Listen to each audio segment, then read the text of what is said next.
మధ్యలో లింగవరంలో పరిచయం జరిగిస్తున్న రాజేష్ పాస్టర్ గారు ఒక అర్ధగంట సేపు కొన్ని మాటలు మనకు అందిస్తారు. మనమందరము బహు జాగ్రత్తగా దేవుని మాటలను శ్రద్ధగా ఆలకించుదుము గాక. ఆమేన్. ఘనమైన చప్పట్లకు కానుక అర్పిస్తూ దైవ సేవకులు మన మధ్యగా ఆమేన్.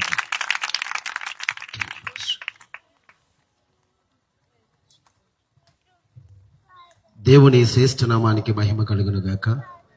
మన ప్రభువును ఘన రక్షకుడైన యేసు క్రీస్తు ప్రశస్తదాయకమైన నామములో అభిషక్తులు, అదేవిధంగా మన వ్యవస్థాపన నాయకులు పరిశుద్ధ రాజయ్య గారికి, అదేవిధంగా వేదిక మీద ఉన్న ఫిలిపంకులకి, ప్రసాద్ గారికి హృదయపూర్వక వందనాలు.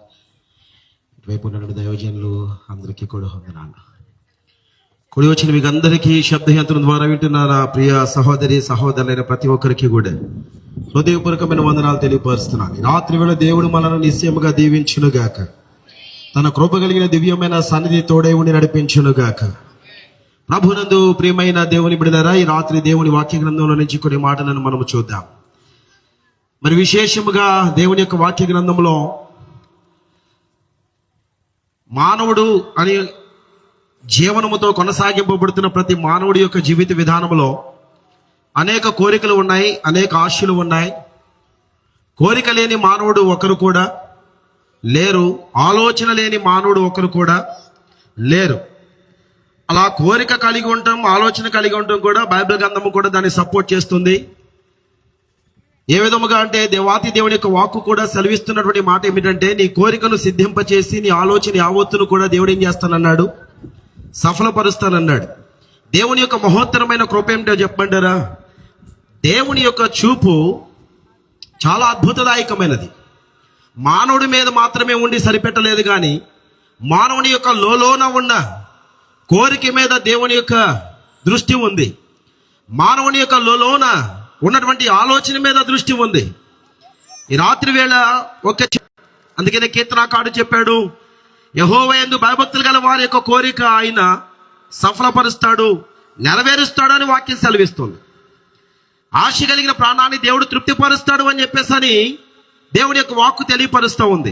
అయితే ఈ రాత్రి వేళ ఒక ప్రశ్న ఏమిటంటే, నువ్వు ఏ కోరిక కోరుకుంటూ నీ యొక్క మనసులో నీ ఆలోచనలో ఉండి ఉంది? నీవు ఏ ఆలోచనతో నీ యొక్క జీవిత పయనాన్ని మీరు కొనసాగింపజేస్తున్నారో? బైబిల్ గ్రంథంలో కొంతమంది వ్యక్తులు ఉన్నారు. కొంతమంది వ్యక్తుల యొక్క కోరిక ఈ విధముగా ఉంది, కొంతమంది యొక్క కోరిక లేకపోతే కొంతమంది యొక్క ఆలోచన ఈ విధముగా ఉంది. ఒక వ్యక్తి ఉన్నాడు బైబిల్ గ్రంథంలో, ఆయన యొక్క ఆలోచన ఏంటి, ఆయన యొక్క ఆతృత ఏమిటి, ఆయన యొక్క అభిలాష ఏమిటి, ఆయన తృష్ణ ఏమిటంటే, నేను యేసయ్యను చూడాలి అని. దేవునికి స్తోత్రం కలుగును గాక. హల్లెలూయా. యేసుని చూడాలని ఒక వ్యక్తి ఎంతగానో ఆలోచన చేస్తూ ఉన్నాడు. మరొక వ్యక్తి మరొక కోరిక మరొక ఆలోచన కలిగి ఉన్నాడు. ఆయన కోరిక, ఆయన ఆలోచన ఏమిటంటే, నేను యేసయ్యను పిలవాలని అనేటువంటి ఆలోచన కలిగి ఉన్నాడు. దేవునికి స్తోత్రం కలుగును గాక. ఒక వ్యక్తి యొక్క ఆలోచన ఏముంది, యేసయ్యను నేను చూడాలని. మరొక వ్యక్తి యొక్క ఆలోచన ఏమిటంటే, యేసయ్యను నేను పిలవాలని ఆలోచన కలిగి ఉన్నాడు, ఆశ కలిగి ఉన్నాడు. మూడవ వ్యక్తి ఉన్నాడు, ఆయన కూడా మరి యొక్క కోరిక, మూడవ కోరిక కలిగినటువంటి వారి యొక్క జీవిత పయనంలో నేను యేసుని చారాలని. ఆమేన్. హల్లెలూయా, హల్లెలూయా. ముగ్గురు సందర్భాలు లేక ముగ్గురు వ్యక్తుల యొక్క జీవిత విధానంలో వారు పొందుకున్న విశేషమైనటువంటి అద్భుతమైనటువంటి కార్యాలు బహు విశేషమని చెప్పడానికి ఏమాత్రం కూడా సందేహం లేదు. యేసుని చూడాలని, యేసుని పిలవాలని, యేసుని చారాలని ఈ మూడు యొక్క ఆశలు కలిగినటువంటి మానవుడి యొక్క జీవితంలో అమోఘమైన కార్యాలు దేవుడు చేస్తాడు అని చెప్పడంలో ఎంత మాత్రం కూడా సందేహం లేదు. మీరు క్రీస్తుతో కూడా లేపబడిన వారైతే మీరు పైనున్న వాటిని వెదకుడి అని చెప్పేసి దేవుని యొక్క వాక్కు సెలవిస్తూ ఉంది. మొదట మీరు ఆయన రాజ్యమును, ఆయన నీతిని వెదుకుడి, తదుపరి అవన్నీ కూడా మీకు అనుగ్రహింపబడును అని దేవుడి వాక్కు తెలియపరుస్తూ ఉంది. ఈ రాత్రి వేళ దేవుని బిడ్డ చాలా జాగ్రత్తగా మనం ఆలోచన చేయాలి. దేవుని యొక్క కోరిక, దేవుని యొక్క చూపు, దేవుని యొక్క ఉద్దేశం, దేవుని యొక్క ఆలోచన ఏ విధముగా మానవుడి పట్ల ఉంది అని చెప్పేసి చూస్తూ ఉన్నప్పుడు సామెతల గ్రంథంలో 15వ అధ్యాయంలో 11వ వచనం ఈ విధంగా బైబిల్ గ్రంథంలో రాస్తూ ఉన్నాడు. ఏమని సెలవిచ్చాడంటే, దేవాతి దేవుని యొక్క కన్నుకి ఉన్నటువంటి పవర్ గురించి అక్కడ రాస్తూ ఉన్నాడు. పాతాళమును, అగాధ కూపమును యెహోవాకు కనబడుచున్నవి. చాలా జాగ్రత్తగా ఆలోచన చేసినప్పుడు నరుల హృదయములు మరీ తేటగా ఆయనకు కనబడుచున్నవి. ఈ రాత్రి వేళ దేవుని బిడ్డ ఒక్క మాట పరిశుద్ధాత్మ దేవుడు తెలియపరుస్తూ ఉన్నాడు. ఇక్కడ కూర్చున్న చిన్నల్లో గాని, ఇక్కడ కూర్చున్న యవనస్తుల్లో గాని, ఇక్కడ కూర్చున్నటువంటి పెద్దల్లో గాని, ఈ శబ్దయంత్రం ద్వారా వింటున్నా గ్రామ ప్రజలారా, తోటి సహోదరి సహోదరులారా, అద్భుతమైన ఒక మాట యొక్క రాత్రి వేళ యేసునాథుడు నీతో పలుకుతూ ఉన్నాడు. దేవుని యొక్క చూపు పాతాళము, అగాధ కోపము అవి కూడా కనిపిస్తూ ఉన్నాయి. వాటికంటే మరి విశేషముగా దేవుడి యొక్క కన్ను ఏం చూస్తుందో తెలుసా?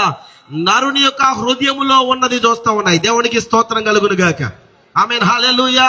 నువ్వు ఏ ఆశతో ఈ యొక్క రాత్రి వేళ ఇక్కడ కూర్చున్నావో, ఏ కోరికతో ఈ యొక్క రాత్రి వేళ ఇక్కడ కూర్చుని ఉన్నావో, నీ కోరిక ఒకవేళ భూ సంబంధమైనదైతే కాస్త ఆ భూ సంబంధమైనటువంటి కోరిక, లేకపోతే ఆర్థికముగానా, ఆరోగ్యపరంగానా, లేదా బిడ్డల భవిష్యత్తు విధానంలోనా, కుటుంబ పరిస్థితి స్థితిగతుల్లోనా, ఇవన్నిటిని కూడా దేవుడు నెరవేరుస్తాడు.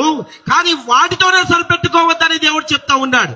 మన కోరిక ఏమై ఉండాలంటే యేసుని చూచే కన్నుగా మన కన్నులు ఉండాలి. ఆమేన్, హల్లెలూయా, హల్లెలూయా. యేసుని చూచే కన్నుగా మన కన్నులు ఉండాలి. నెంబర్ 2, యేసుని పిలిచే స్వరపేటిగా మన యొక్క స్వరం ఉండాలి. నెంబర్ 3, మూడవదిగా రాస్తూ అంటున్నాడు, లేక భక్తుడు యొక్క జీవితంలో మనం చూస్తూ ఉన్నాం, యేసుని చేరాలనేటువంటి కోరికతో మన హృదయాలు నింపబడాలి. ఆమేన్, హల్లెలూయా, హల్లెలూయా. మనందరికి విదితమైనటువంటి ఆ యొక్క జీవిత విధానంలో పయనింపబడుతున్నటువంటి వాక్య సత్యంలోనికి మనం వెళ్తూ ఉన్నప్పుడు లూకాసు సువార్త 19వ అధ్యాయంలో ఒక భక్తుడు ఉన్నాడు. యేసుని చూడాలనే కోరిక కలిగి ఉన్నాడు. కోరిక అనేది ఉంటే క్రియలలో అవి వ్యక్తపరచబడతాయి. మనసులో ఉన్నది, మానవుడి యొక్క మదిలో ఉన్నవి, మానవుడి యొక్క ఆలోచనలు కలిగి ఉన్నవి, అవి క్రియలలో వ్యక్తపరచబడతాయి. ఆ సందర్భాన్ని మనం అక్కడ చూస్తూ ఉన్నాం. అక్కడ ఉన్నటువంటి వ్యక్తి పేరు జక్కయ్య. ఆయనకి విపరీతమైనటువంటి ఒక కోరిక కలిగింది, విపరీతమైన ఒక ఆలోచన కలిగింది.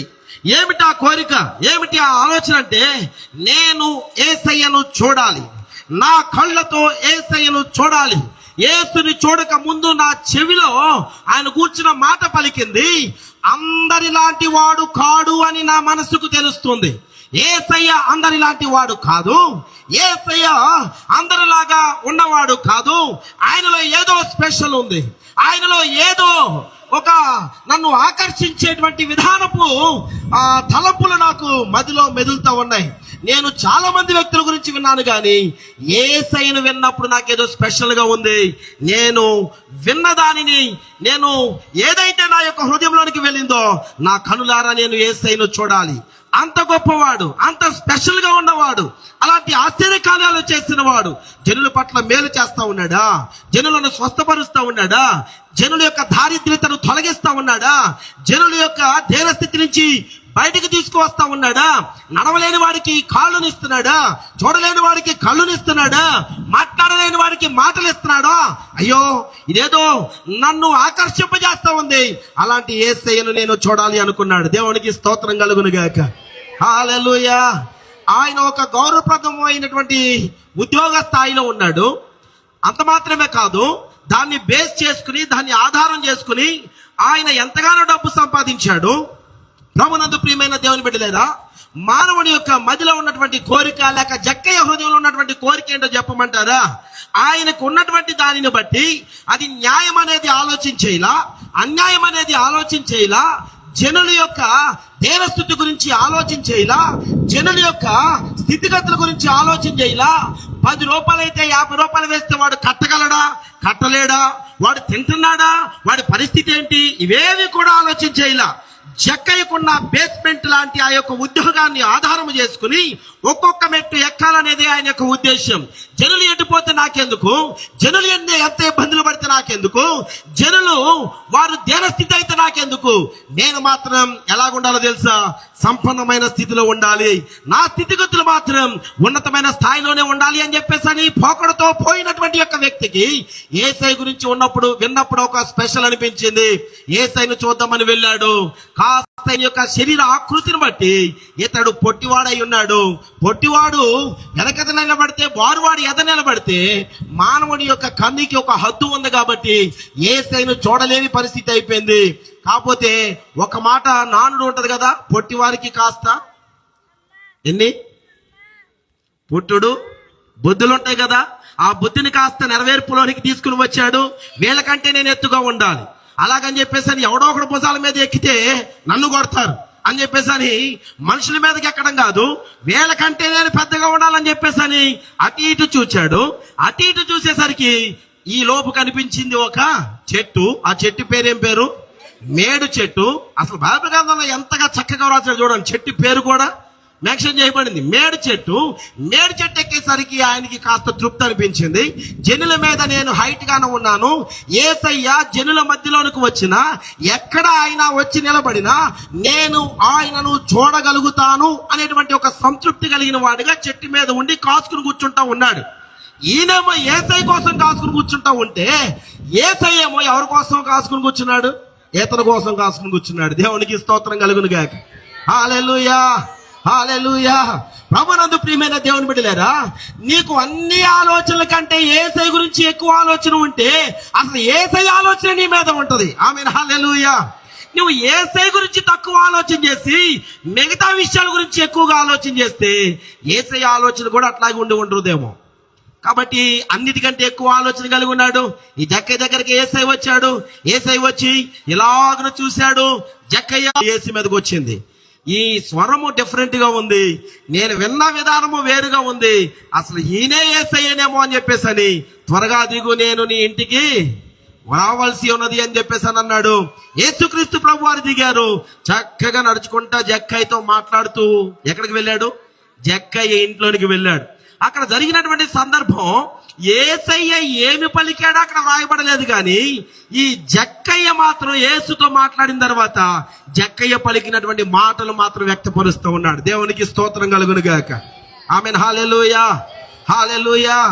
ఒక్క మాట చెప్తున్నాను, యేసు కలవక ముందు ఈయన యొక్క ఉద్దేశం ఎలా ఉందో తెలుసా?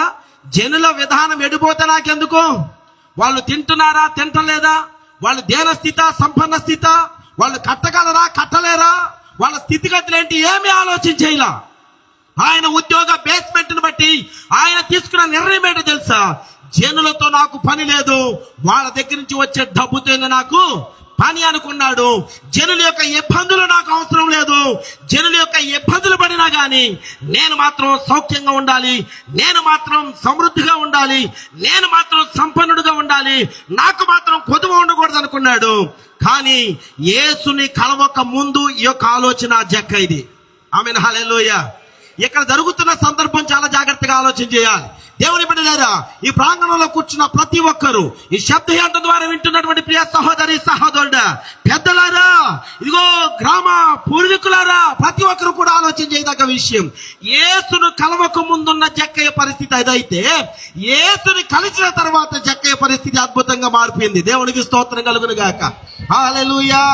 యేసుని కలిచాడు, యేసుని మీట్ అయ్యాడు, యేసుతో మాట్లాడుతూ ఉన్నాడు. మాట్లాడేసరికి ఏమైందో తెలుసా? ఇప్పుడు ఈయన హృదయంలో ఉన్నటువంటి పలుకులు బయటికి వస్తా ఉన్నాయి. ఏం పలికాడు ఒకసారి మనం చూద్దాం.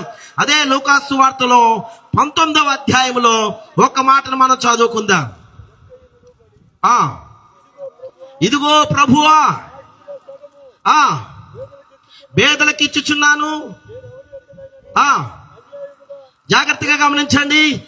నేను ఎవని యొద్ద అయినను అన్యాయముగా దేనినైనా తీసుకొనిన ఎడల అతనికి ఎన్ని వంతులంట? 4 అంతలు మరలా తిరిగి నేను చెల్లిస్తున్నాను అని చెప్పేసి ప్రభుతో చెప్పాడు. దేవునికి స్తోత్రం కలుగును గాక. కాస్త చప్పలు కొడుతూ దేవుని నామాన్ని కనపడుద్దామా? గట్టి చప్పలు కొడదాం. హల్లెలూయా, హల్లెలూయా. యేసుని కలవక ముందు ఆయన జీవితం అన్యాయం ఏర్పడి చేసింది. యేసును కలవక ముందు ఆయన జీవితంలో న్యాయము లేదు, అన్యాయముతోనే ఆయన నింపబడ్డాడు, అన్యాయపు మార్గమునే ఆయన ఎంచుకున్నాడు. జనులతో నాకు పని లేదు, జనుల యొక్క ఉద్దేశంతో నాకు పని లేదు, నాకు న్యాయము కాదు, నాకు కావాల్సింది ఏంటంట? డబ్బు అనేటువంటి విధానపు కోణంలో నడుచుకున్నాడు. దేవుని పిల్లలారా, దేవుని జనాంగమా, ఈ రాత్రి వేళ వింటున్నారా? యేసుని కలుసుకోవడం వల్ల, యేసుని చూచి యేసుతో మాట్లాడడం వల్ల ఏం జరుగుతుందో తెలుసా? తెలుసా?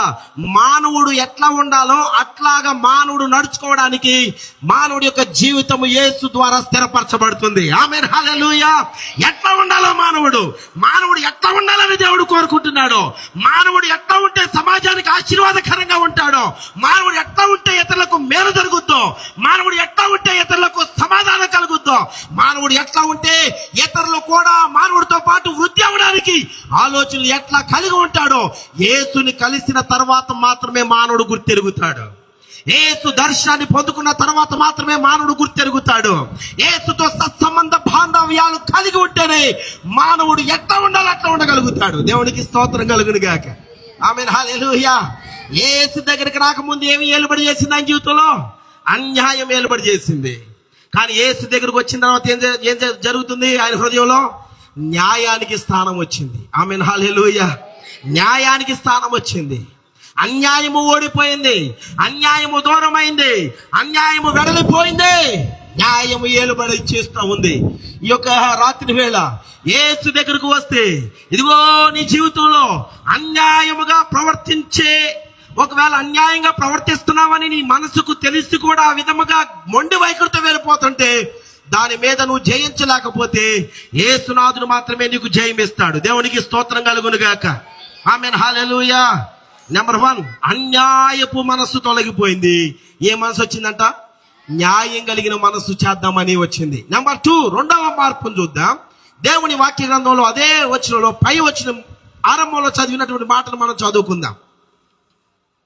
19వ అధ్యాయంలో 8వ వచనం. జక్కయ్య నిలవబడి, ఇదిగో దేన స్థితిలో ఉన్న వారి మీద అసలు లేదు, దారిద్ర్యతతో ఉన్న వారి మీద అసలు లేదు. యేసు మనసు ఏంటో చెప్పమంటారా? ఇదిగో మనుషులమైన మనము దరిద్రతలో ఉండి ఉండగా ధనవంతుడైన యేసు క్రీస్తు ప్రభు వారు భూలోకానికి వచ్చి ఆయన దరిద్రుడిగా మారిపోయి మనలను ఏం చేశారంట? ధనవంతులుగా చేశాడు. మనలను ఉన్నతులుగా చేశాడు. మన జీవితంలో వెలుగుని నింపాడు. మన జీవితంలో చక్కటి పరిశుద్ధతను నింపాడు. మన జీవితంలో చక్కటి ఇదిగో పరిశుద్ధత, అదేవిధముగా నీతి న్యాయములను నిలిపాడు. రెండవదిగా మనం చూస్తూ ఉన్నాం, యేసును కలవక ముందు వాడి పేదరికంతో పని లేదు జక్కయ్యకి. యేసును కలవక ముందు వాడి దారిద్ర్యతతో పని లేదు జక్కయ్యకి. యేసును కలవక ముందు వాడు తింటాడా, తినడా, లేకపోతే ఇది కట్టగలడా, కట్టలేడా అనే ఆలోచన లేదు, కడతాడనే ఆలోచన లేదు. ఏంటండి అట్లా వసూలు చేస్తాడా? అసలు ఆయన ఏ డ్యూటీ చేస్తాడని అంటే, ఈ రాత్రి వేళ వింటున్నారా, ఆయన ట్యాక్స్ కలెక్టర్, సుంకపు గుత్తదారుడు, పన్ను వసూలు చేసేవాడు. ఇప్పుడంటే ఆన్లైన్ అంతా వచ్చేసింది, జనులకి జ్ఞానం వచ్చేసింది. ఏది నేను ఎంత కట్టాలంటే ఏది రిసిప్ట్ ఏదని చెప్పేసి అడిగే రోజులు వచ్చినాయి. కానీ పూర్వ పట్ట కాదు కదా, ఆయన ఎంత రాస్తే అంతే, అదే శాసనం, అదే కట్టే విధానం. చాలా జాగ్రత్తగా ఆలోచించేయండి. యేసును కలవక ముందు పేదల మీద ఆలోచన లేదు. యేసును కలవక ముందు పేదల గురించిన పట్టింపు లేదు. వాళ్ళు ఎడిపోతే నాకెందుకు, నా స్థాయి మాత్రం పెరగాలి, వాళ్ళు ఎడిపోతే నాకెందుకు, నేను మాత్రం మిద్ది మీద కట్టాలి అని చెప్పేసి అదే వ్యవహారపు స్థాయి ఆ ధోరణి ఉంది. కానీ యేసును కలిసిన తర్వాత ఏం చేస్తాడు తెలుసా? ఆయనకున్న ఆస్తిలో నుంచి అంట సగభాగం పేదలకు ఏం చేస్తున్నాడంట? పంచి పెట్టేస్తానంటున్నాడు. చప్పలు కొడుతూ దేవుని నామమున కనపరుద్దా? హల్లెలూయా, హల్లెలూయా. ప్రభునందు ప్రియమైన దేవుని బిడ్డలారా, నేను 2005వ సంవత్సరం నుంచి 2007వ సంవత్సరంలో తర్ఫీదు అయిపోయిన తర్వాత, 7 నుంచి 10 వరకు తర్ఫీదు అయిపోయిన తర్వాత కాకినాడలో సేవ చేస్తూ ఉన్నాను. కాకినాడలో సేవ చేస్తూ ఉంటే ఆ రఘుయేలు ప్రేమ కుమార్ గారు అని చెప్పేసి ఆయన దగ్గర సేవ చేస్తూ ఉన్నాను. వారు మోకా దేవదాస్ గారి యొక్క పెద్దక్క కొడుకు. దేవదాస్ గారికి 2 అక్కలు, అదేవిధముగా దేవదాసయ్య గారు ఉన్నారు. వారిలో పెద్దక్క హెడ్ మాస్టరు, అదేవిధంగా ఆయన భర్త గారు కూడా హెడ్ మాస్టర్.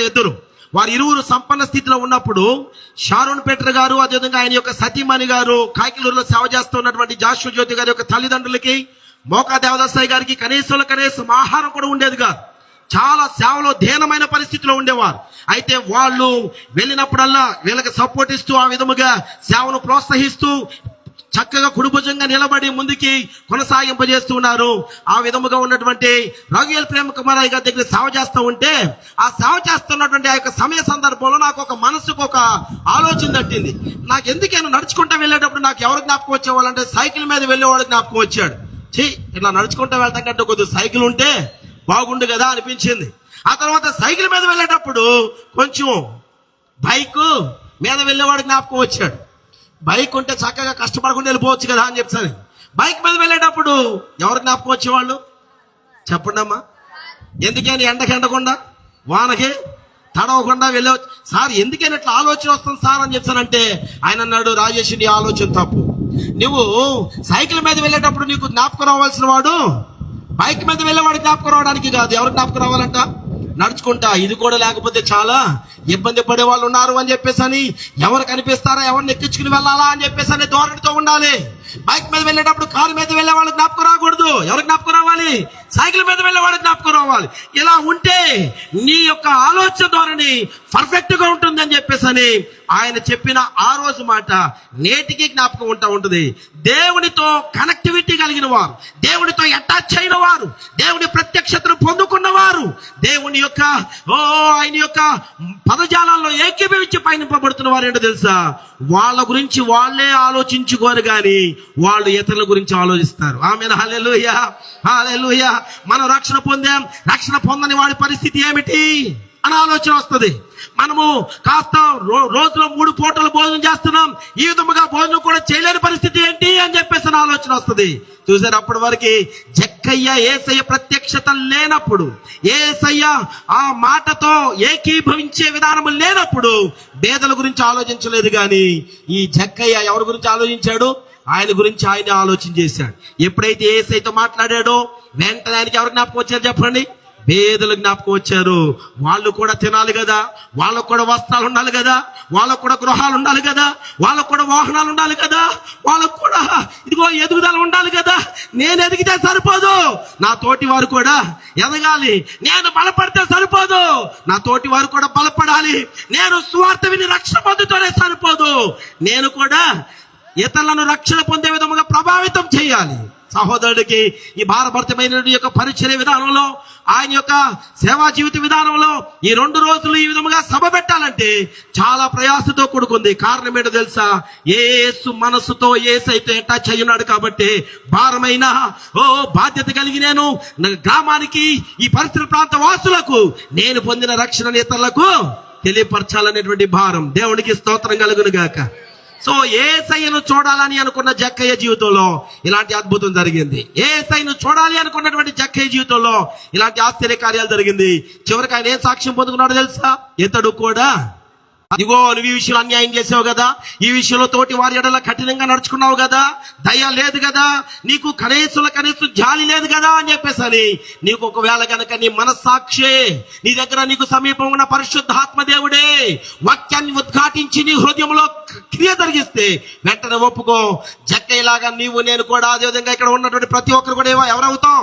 అబ్రహాము కుమారులు అయిపోతాం. మనకి పరలోక రాజ్యం ఉంది. ఆమేన్, హల్లెలూయా, హల్లెలూయా. ఇంకా కేవలం 5 నిమిషాల్లో ఒక 2 మాటలు నేను చెప్పేసి ముగిస్తాను. 2వ కోరిక కలిగిన వాడు ఎవరంట? ఎవరు? యేసయ్యను పిలవాలని రోడ్డు ప్రక్కన అడుక్కుంటూ కనులు లేని వాడు అలా విధంగా ఉన్నాడు. చాలా జాగ్రత్తగా ఆలోచన చేయండి. ఒక ఇద్దరు వివాహం అయిన తర్వాత దేవుడి కృపను బట్టి గర్భఫలాన్ని దేవుడిచ్చాడు. గర్భఫలాన్ని దేవుడిచ్చిన తర్వాత దేవుడు కృపను బట్టి వాళ్ళు ఒక మగబిడ్డను కలిగి ఉన్నారు. వెంటనే డాక్టర్స్ చెప్పారు, అయ్యా నీకు బాబు పుట్టాడయ్యా అని చెప్తానంటే ఆ కుటుంబంలో ఎంత సంతోషం చెప్పండి అమ్మా, ఎంత సంతోషం, ఎంత ఆనందం, ఎంత హ్యాపీనెస్. అంత ఆనందం, అంత హ్యాపీనెస్ వచ్చేసింది. అయితే కొద్ది గంటల వ్యవధిలో తెలిసిన వార్త ఏంటో తెలుసా? అయ్యా నీకు బాబు పుట్టిన సంగతి నిజమే గాని ఆ బాబుకి 2 కళ్ళు కనిపించట్లేదయ్యా అన్నారు. ఎంత సంతోషం అయిపోయిందో అంత బాధ అయిపోయింది. అయినా గాని కళ్ళు లేకుండా పుట్టిన నా కొడుకు కాకపోతాడా అని చెప్పేసి ఎదిగింపజేశారు. ఎదుగుతూ ఉండగా తల్లిదండ్రులు బాధలు కష్టాలు ఇరుకులు ఇబ్బందులు కాస్త చెవును పడినేమో, ఆయన విన్నాడేమో. చిన్నప్పటి నుంచి నన్ను పెంచారు, ఇంట్లో ఉంచి నాకు కావాల్సినవన్నీ కూడా ఇచ్చాడు, నాకు శక్తి ఉంది కదా, నాకు బలం ఉంది కదా, నేను కూడా ఏదో ఒక విధంగా ఈ కుటుంబానికి సహాయపడితే బాగుండు కదా అనే తలంపు ఎవరికి కలిగింది చెప్పండి? ఎవరికి కలిగింది చెప్పండి? కళ్ళు లేని కుమారుడికి కలిగి ఉంది. ఏం కలిగి ఉంది? నా తల్లిదండ్రులు ఎంతో కష్టపడి పెంచారు, వాళ్ళ బాధను నేను చూడకపోయినా వాళ్ళ మాటల్లో నేను వింటున్నాను అని చెప్పేసి కళ్ళు లేని కుమారుడు యొక్క హృదయం తెరవబడింది. ఈ రోజుల్లో తల్లిదండ్రుల కష్టాలు ఎంతమంది పట్టించుకుంటున్నారు? నువ్వు వెళ్ళిపోతే అటుపో, నాకు 50 రూపాయల సెల్ ఫోన్ కావాలి, నువ్వు వెళ్ళిపోతే నాకెందుకు, నాకు ఒక బైక్ కావాలి. తల్లిదండ్రుల యొక్క కష్టాలు పట్టించుకునే కుమారులు ఉన్నారు ఈ రోజుల్లో. ఎక్కడ కూర్చుని ఎవరొస్తున్నారా? ఈ శబ్దయాంత ద్వారా కూర్చున్నటువంటి వింటున్నటువంటి ఓ గ్రామ యువకులారా, ఒక్క మాట. ఒక కుమారుడు పుట్టాడు, ఆయనకి కళ్ళు లేవు, ఎదిగాడు. ఎదుగుతున్నప్పుడు తల్లిదండ్రుల కష్టాల్లో కళ్ళు లేని వాడై ఉండి పూనుకుందామని పూనుకున్నాడు. దేవుడు నీకు అన్ని అవయవాలు ఇచ్చాడు కదా, కళ్ళు ఇచ్చాడు, కాళ్ళు ఇచ్చాడు, చేతులు ఇచ్చాడు, చక్కటి ఆరోగ్యం ఇచ్చాడు, చక్కటి ఆయుష్ ఇచ్చాడు, చక్కటి శక్తి ఇచ్చాడు. ఇంకా తల్లిదండ్రుల యొక్క శక్తిని, తల్లిదండ్రుల యొక్క కష్టాన్ని ఇంకా మింగడానికే ప్రయత్నం చేస్తావా? వారి కష్టాల్లో నువ్వు కూడా పాలు పంపులు పొందడానికే ప్రయత్నం చేస్తున్నావా? వారి కష్టాల్లో పాలు పంపులు పొందు. రోజు వల్ల లేచి నీ కోసం ఎంత కష్టపడుతున్నారో తల్లిదండ్రుల యొక్క కష్టాన్ని చూడు. వాళ్ళ కష్టాల్లో గనక నువ్వు గనక పాలు పంపులు పొందితే 40 సంవత్సరాలు బతికే వాళ్ళు 60 సంవత్సరాలు బతుకుతారు. 50 సంవత్సరాలు బతికే వాళ్ళు 70 సంవత్సరాలు బతుకుతారు. ఆ విధముగా నువ్వు కష్టంలో పాల్గొనకపోతే వారు కష్టపడి స్వల్పాయుషుతో ముగిస్తే నీ జీవిత భవిష్యత్తు ఏమవుతుంది చెప్పండి? చూసారా? ఆ యొక్క కళ్ళు నేను ఏమనొస్తున్నాడు, నేను కూడా మీ కష్టంలో నేను పాలు పంపులు పొందుతాను.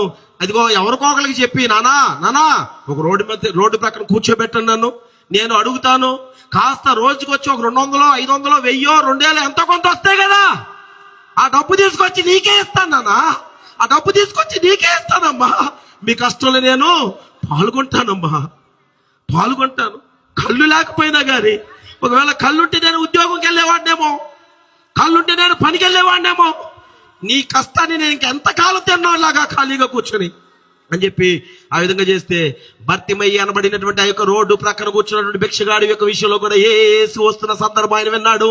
విన్నటువంటి వెంటనే దావీదు కుమారుడా, నాజరేయుడా, యేసు నన్ను కరుణించు అన్నాడు. పక్కన ఊరకా, దాని బదులు అయ్యా ధర్మం అంటే రోజు 1000 రూపాయలు వస్తే వాళ్ళు 5000 వస్తాయి, ఎందుకంటే అంతమంది జనసమూహం ఉన్నారు. ఆయన పట్టించుకోవట్లేదు, ఏ మాత్రం కూడా వింటలేదు, ఆపో అన్నారు.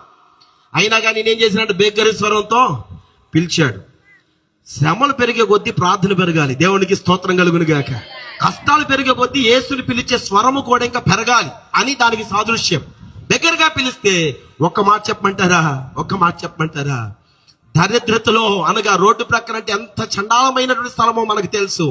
అలాంటి విలువ లేని వ్యక్తిగా పరిగణించబడినటువంటి ఆ యొక్క వ్యక్తి, విలువ లేని స్థలంలో కూర్చున్నటువంటి ఆ యొక్క వ్యక్తి స్వరమెత్తి పిలువగా యేసయ్య నిలిచాడు. చప్పలు కొడుతూ దేవుని నామమున కనపరుద్దా? హల్లెలూయా. పిలువగా యేసయ్య నిలిచాడు. ఆయన పిలవగా యేసునాథుడు నిలిచాడు. ఓ దేవుని బిడ్డ, ఈ రాత్రి వేళ నువ్వు పిలిస్తే యేసయ్య నిలిచేవాడుగా ఉన్నాడు. ఆయన నిలిచి, ఆయన అట్లా ఆగిపోయాడో కాదు, ఆయన నిలిచి నిన్ను పిలిచేవాడుగా ఉన్నాడు. దేవునికి స్తోత్రం కలుగును గాక. ఆయన పిలవండి అంటే, నేను నీకు ఏమి చేయగోరుచున్నాను అంటే, అయ్యా నాకు దృష్టి లేదయ్యా, నాకు దృష్టి అప్పటి వరకు అంధత్వం, చీకటి, అప్పటి వరకు మబ్బు లాంటి బ్రతుకైపోయింది. కానీ ఒక్క మాట దేవుడు చెప్పాడు, నువ్వు చూపు ఉందుదు కదా తిరిగి వెళ్ళంటే ఆయన యేసు వెనక అతను వెళ్ళాడు. వెళ్తూనే పొందుకున్నాడంట, చూపు పొందుకుని వెళ్ళాడు. చప్పలు కొడుతూ దేవుని నామమున కనపరుద్దా? హల్లెలూయా. చీకటి ఏలుబడి చేస్తున్న ప్రతి చీకటి ఛాయలను కూడా పారదోలగలిగిన వాడు యేసునాథుడు. ఆమేన్. హల్లెలూయా. యేసును చూడాలనుకున్నటువంటి జీవితం మారిపోయింది. యేసును పిలవాలనుకున్న జీవితంలో వెలుగు వచ్చేసింది. మూడవదిగా యేసుని చేరాలనుకున్నారు 4 వ్యక్తులు ఒక తోటి వ్యక్తిని. ఆ ఉదాంతం కూడా చాలా గొప్పది. వాళ్ళు వాళ్ళ గురించి ఆలోచన చేయలేదు, కానీ వాళ్ళు ఎవరి గురించి ఆలోచన చేశారు? ఒరే, మనకి కాళ్ళు చేతులు అన్నీ బాగున్నాయిరా, మనం ఎప్పుడు యేసయ్య మాటలు వింటున్నావురా, ఎప్పుడు యేసయ్య దగ్గరికి వెళ్తున్నావురా, ఎప్పుడు యేసయ్యను చూస్తూనే ఉన్నాం కదరా. ఇదిగో కనీసం లేవలేని వాడిని తీసుకెళ్తే ఆడి జీవితంలో ఉపయోగం ఉంటుంది కదరా అని చెప్పేసి.